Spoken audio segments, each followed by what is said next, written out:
Hello and welcome. You're listening to CIH Futures Guide to the Housing Sector. Futures is the Chartered Institute of Housing's network for young professionals in the housing sector. In this podcast series, we introduce and explore key topics and issues facing the sector today and how you can get involved. To find out more about Futures and what the CIH can do for you, you can visit cih.org. Hello and welcome to the CIH Futures Podcast. My name is Monica Byseth and I'm from CIH Futures Scotland Group. And in today's episode, we're going to take a deeper dive into looking at what a day in the life of a learning and development officer really looks like. Today, I'm joined by our two lovely guests, Anna Waters, Vocational Skills Coach from Learning Curve Group, as well as Venetia Knight, Head of Professional Services at the Chartered Institute of Housing. Anna and Venetia, thank you very much for joining today's episode. Thank you. I thought, let's kick off with the basics. And Anna, I'll come to you first. Would you be able to tell me more about your role and what the typical day looks like for you? Absolutely. Yeah, so I'm a vocational skills coach, as you mentioned, so for Learning Curve Group, who is a national apprenticeship provider and further education across the kind of UK. So my role is to support housing professionals through their apprenticeship. So I'm typically helping level 3 and 4 at the moment, but it could be level 2 as well. So typical day, I work mostly fully remote. There is the opportunity I might do the occasional visit with a housing organisation.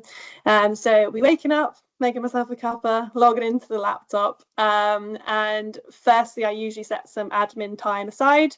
So my admin typically looks like doing some lesson planning, marking workbooks, updating a learner's learning plan on our system.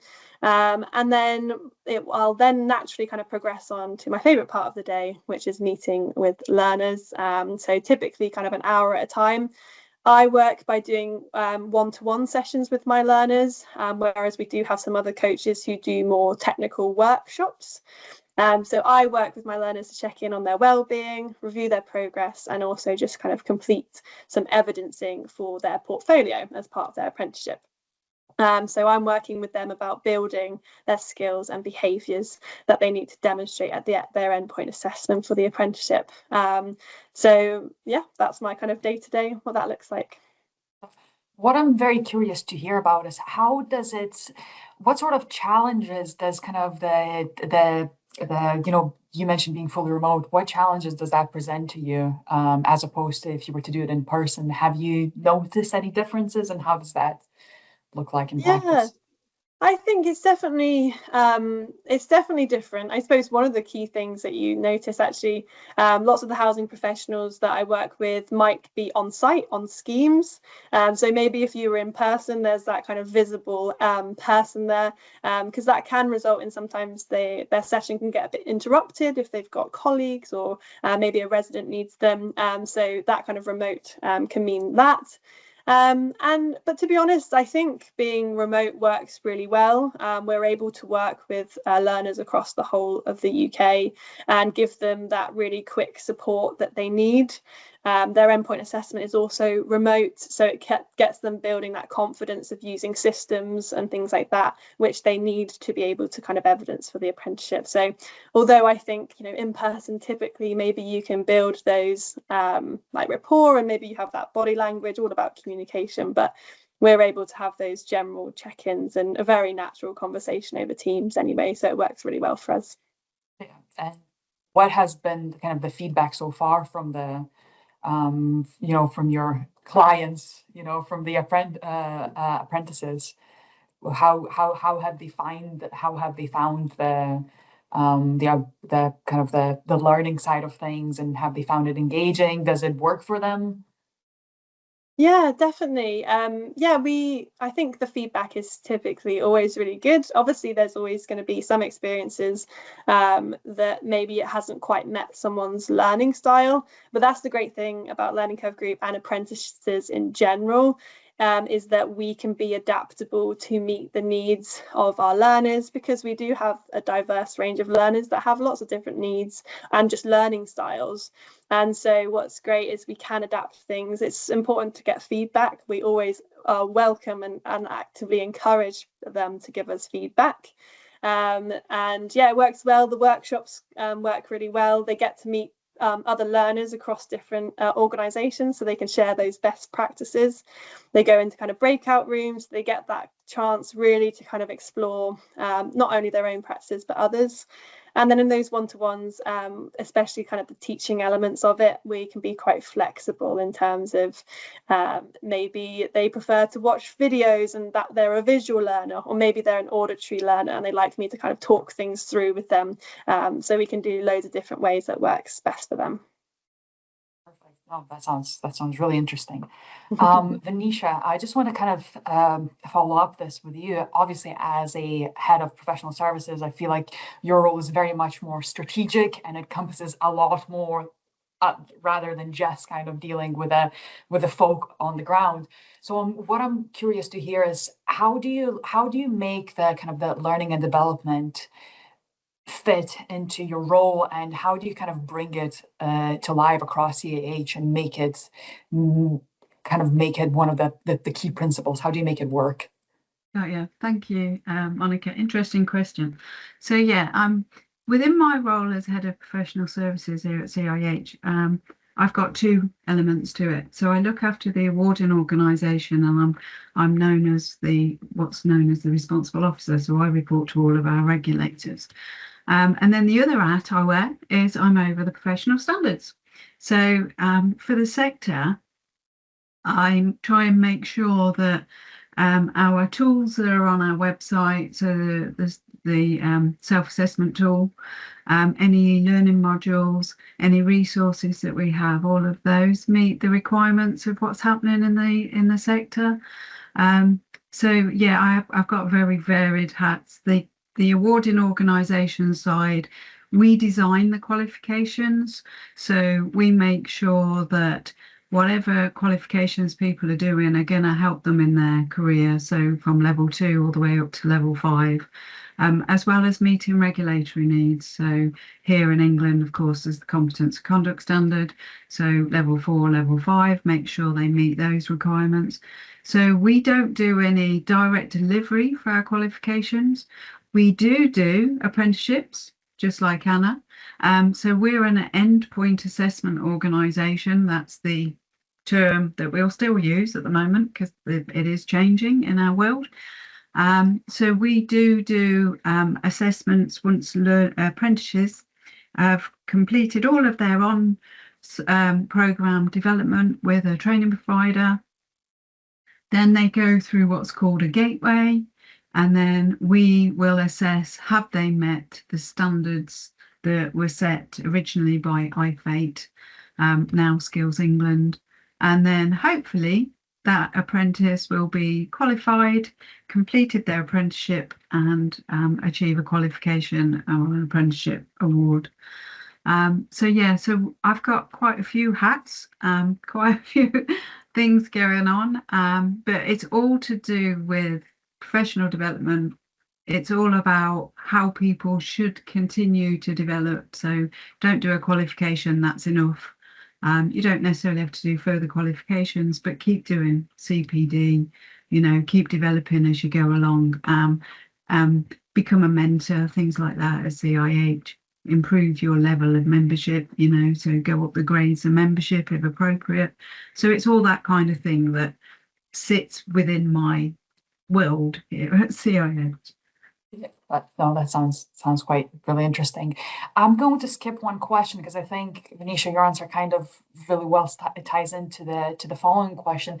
And what I'm very curious to hear is, we've kind of spoken about you've spoken about the professional qualifications in England, and obviously the white paper that's gone through and all the requirements regarding having that professional qualification within the housing sector. And I suppose it's to do with how constantly and how fast the housing sector as a whole in England and Wales, but UK as a whole, it's constantly evolving, and obviously workforce needs are constantly changing. And what I'm very curious to hear about is that from that learning and development perspective, what do you think there needs to be to have that awareness and ensure that, both colleagues and organizations can continue to adapt and thrive in this constantly changing environment?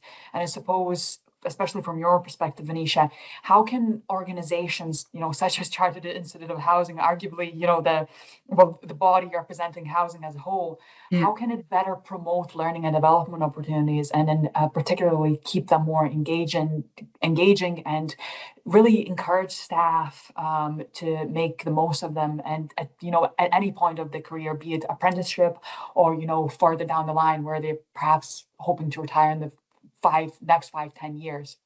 Yeah. So I mean, here at CIH, we've got a great policy team, and they link with all of the nations. So government either in England or Scotland or Wales or Northern Ireland, and the Republic of Ireland. So what happens is, if they find out that things are changing, that there's things possibly on the horizon, or even there's just an excitement for something, that it's not changed yet, but we're starting to look at it, then they'll keep us up to date here at CIH and the relevant teams. So professional standards, the awarding organisation, for me in particular, those two areas. So they'll bring to us what they're hearing, what's happening in the policy world, as well as we work with a lot of organisations. So membership is individual, as we know, it's a person who joins, but we do work very closely with organisations as well. So all of that information is fed back to us, so that then we can make sure that the products we have available, qualifications, if that's the route you want to go down, or the professional standards side of it, will make sure that we keep our resources up to date. We also do, of course, webinars, we do podcasts, we do events.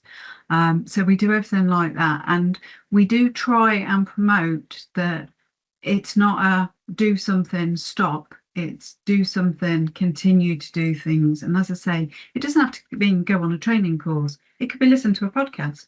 It could go on, join a webinar, or even join a committee or something like that. So for yourselves, you've got the Futures Group, we've got Professional Standards Committee, the awarding organisation, we've got sector experts there. So, it's how can you help the sector as well through the professional membership, but also how can you then take out of the professional membership everything we find out and everything we know. So we send out emails, we send out information all of the time. And like I say, we work very closely, the professional body works very closely with governments in all of the nations. And then that's diluted down for the relevant nations by the relevant areas, professional standards or the awarding organisation. Right. So yeah, definitely wearing more than one hat. Yeah. Lots of different hats. But so a lot of partnership working in your role Definitely. As well, even from that kind of, you think, just the learning development. But yeah. Right. And I'm very curious to hear, how does that look like from the more operational side of things, from obviously you've kind of mentioned trying to cater and tailor to the individual needs of the individuals, the apprentices, but how does that look in your own role? And again, keeping that engaging and encouraging apprentices to really make that most of it.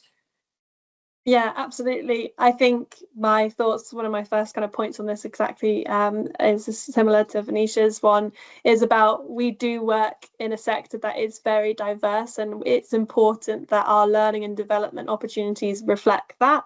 So the great thing about learning and development is that we can be creative, and so it's a shame if we're just kind of trying to fit people into a box. We have the opportunity to make it suited to them, so that's definitely one of my first points on that.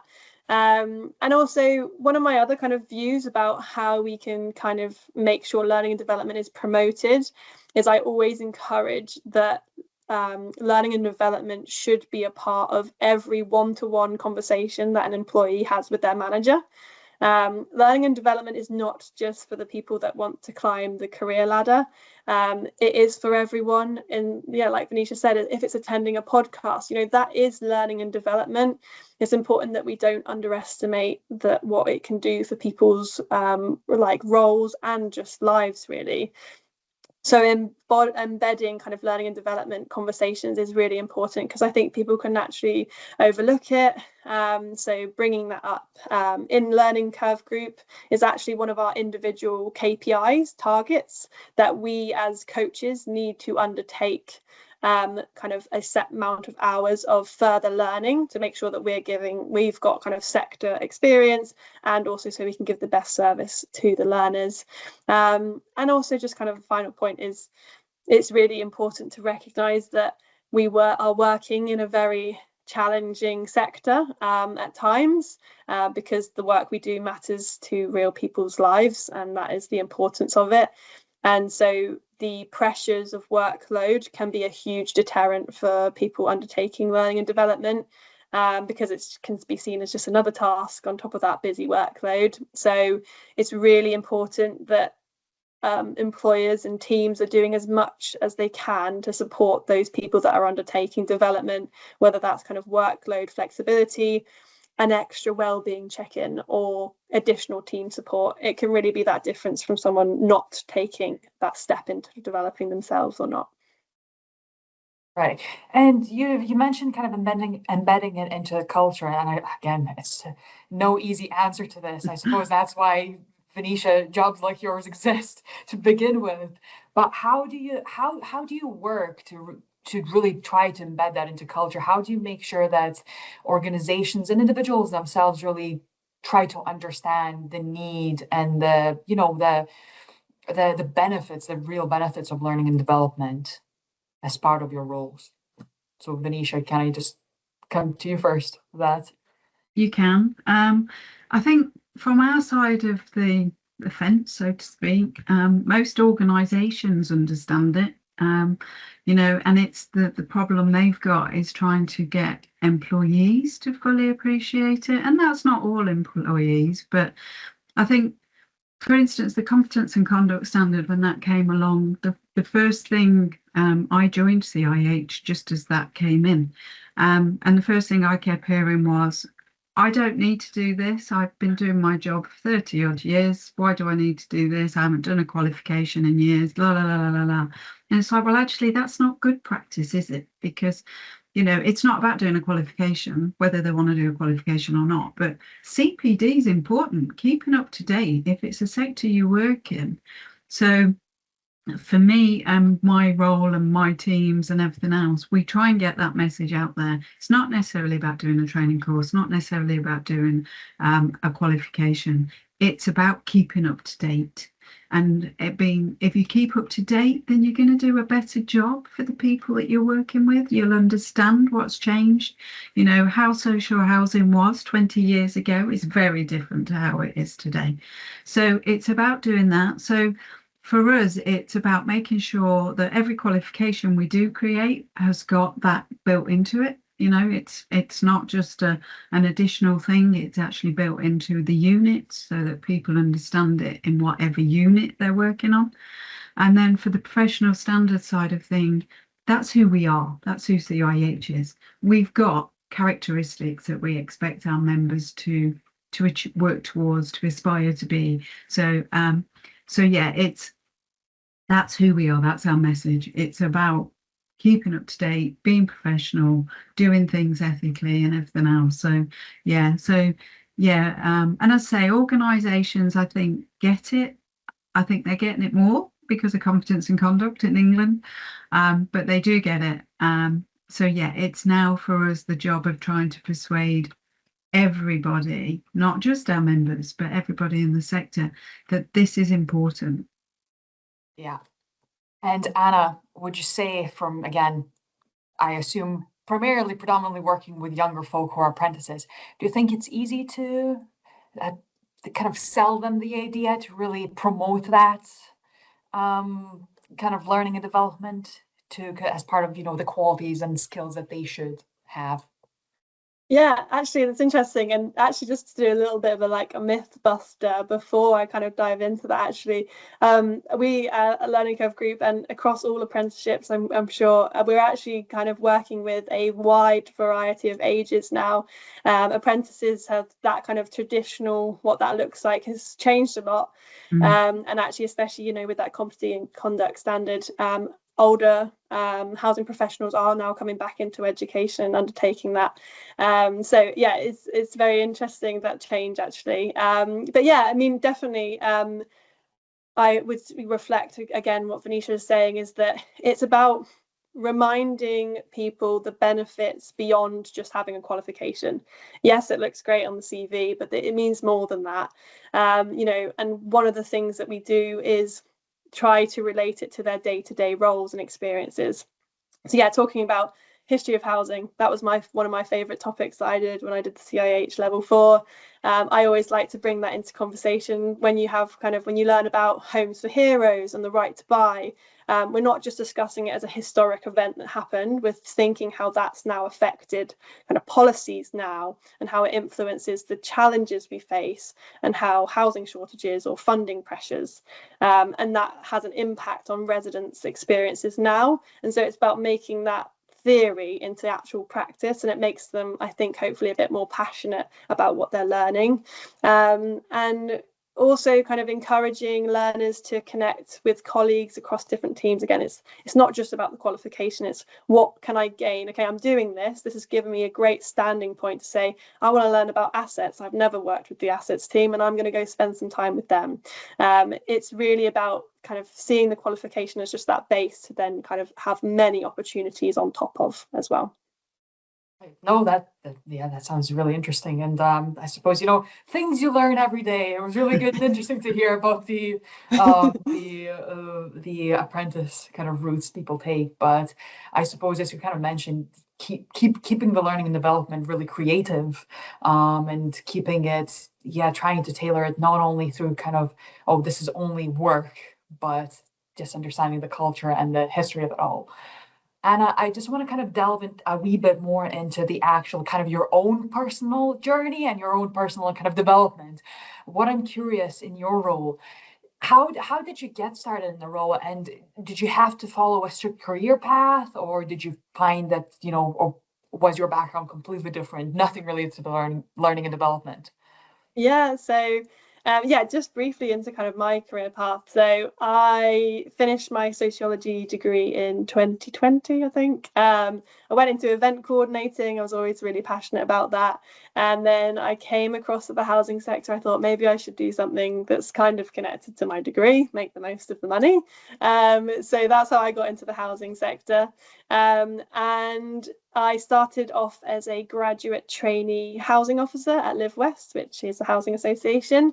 They had kind of started this program where they had joined with the GEM program as well. So I undertook the GEM program, which is a professional development experience, amazing experience. And at the same time, that's when I did my CIH level 4. So immediately, as soon as I came into the sector, my whole experience was learning and development, because in my first year at Live West, I spent time shadowing or training with various different teams.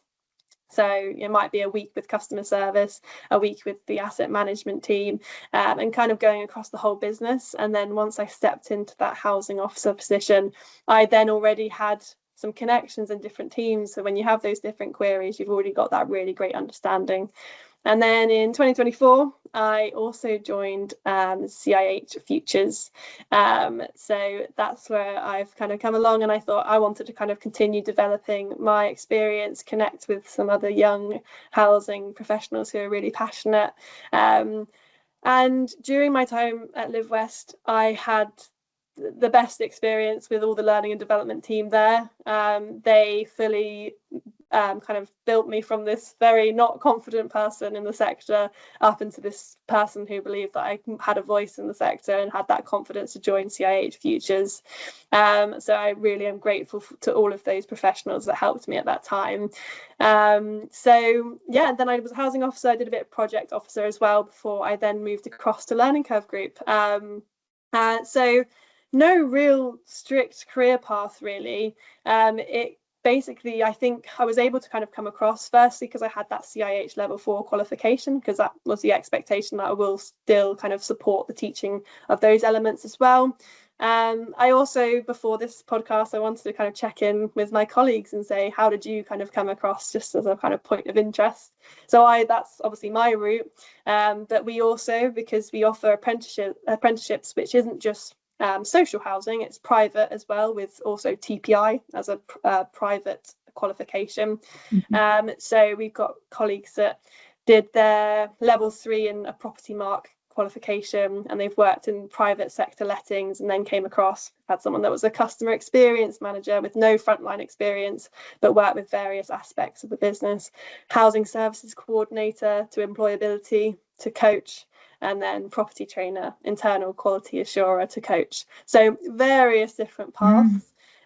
So there's various different experiences that you can take, which is great, because it's all about the skills and things that kind of get people across. So what you're saying, Anna, is that to work in learning and development, you really need to embody the learning and development both in your role as well as just really everything that you do. Yeah, well, that's what I've done for sure. Yeah. And that's amazing. But Venetia, from your kind of perspective, again, as a head of professional services, what do you think are kind of the main skills and qualities and experiences that are kind of the most important for someone either promoting or working in learning and development? And obviously, we've kind of spoken about adaptability, flexibility, and creativity of the person and kind of the organization itself. Is there anything else to consider? I think I would say the primary thing is that you're keen to learn, but also that you're a people person, because it's definitely about looking after people. It's not care, but there is an element of care. So it's all about making sure that you've got a focus on helping people, developing people. So there isn't one way into this sector. I mean, I'm not a housing person. My background's in education, and I've developed my career history through qualifications and working in education. I've also worked for Property Mark, who Anna mentioned. I was the head of that when it was known as the National Federation of Property Professionals before they changed their name. So it's about to work in housing. There isn't a direct route, and I mean that's one thing we are trying to address, because what we need to do is make housing interesting, exciting, sexy, so that school people actually think, that's where I want to be. And at the minute, that isn't the case. People tend to fall into housing. And that's one thing that within my role, I need to try and address and we've got on the CIH website, we've put a diagram on there about routes into this profession.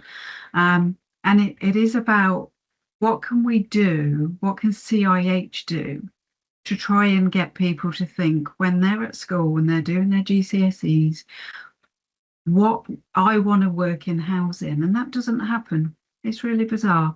I think private housing, a little bit more so. I want to be an estate agent.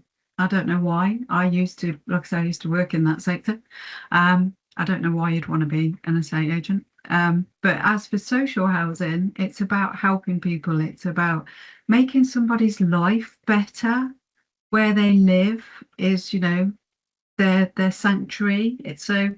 And that's what we need to do. We need to make it a bit more exciting. So, yeah, it's a hard one to try and alleviate, but it is about. I mean, the Futures Group are doing that for us in that, you do try and reach out to younger people, but we still need to go even younger to try and get, people interested from an early age. Yeah. Right. I've very interesting conversations and very interesting kind of perspectives. Some of it very much, something you expect, other things definitely not so much. To kind of close out this conversation, I thought, can we just have a few quick fire questions, nothing related to learning and development, but I just want to learn more about yourselves as kind of individuals. Number one, just curious, in your role, do you prefer customer facing or office work?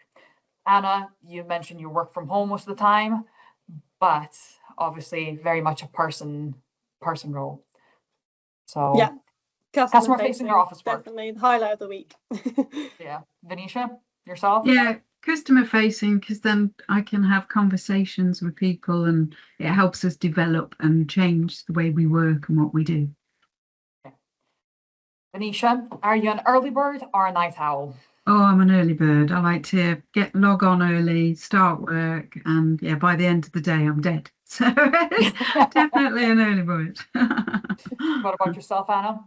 Yeah, early bird. I like the early mornings, getting logged on as well. Right, that's an experiment then. Tea or coffee person, Anna? Tea. I have been loving iced coffees because it's been so warm, but definitely lots of cups of tea for me. What about yourself, Venetia? Oh, definitely tea any day. And I drink gallons of it throughout the day. So what you're saying is that early birds are tea drinkers. Yeah, right. Definitely. Okay. And so finally, final question, Anna, where would you rather be in 5 or 10 years time? Would you see a similar learning and development role, or somewhere else up in the career ladder? Yeah, I mean, hopefully, as I've made clear throughout this, I love learning and developing. So I do hope that I can climb the career ladder and keep bettering my knowledge and experience throughout the next few years, definitely. Venetia, slightly different perspective as a head of professional services. How do you see that for yourself? Yeah, I mean, for me, I still want to be in a role where I'm helping people develop, support the sector, and yeah, whether that's qualifications or professional standards or the whole shebang. But yeah, for me, it's always been about, which is why I work in education, about people developing, and like I say, it doesn't have to be a regulated qualification. Somebody develops by reading something, somebody develops by sharing knowledge. So yeah, it's the whole shebang. Okay, perfect. No, lovely. Thank you very much. Thank you, Anna and Venetia, for joining for today's podcast. Otherwise, if you feel like you've been persuaded into the career route and want to know more about a learning and development officer, you can find out more about roles in housing on the CIH website and search for all the latest vacancies on the CIH jobs website. Thank you for listening, and tune in to our next podcast on the CIH website or YouTube channel.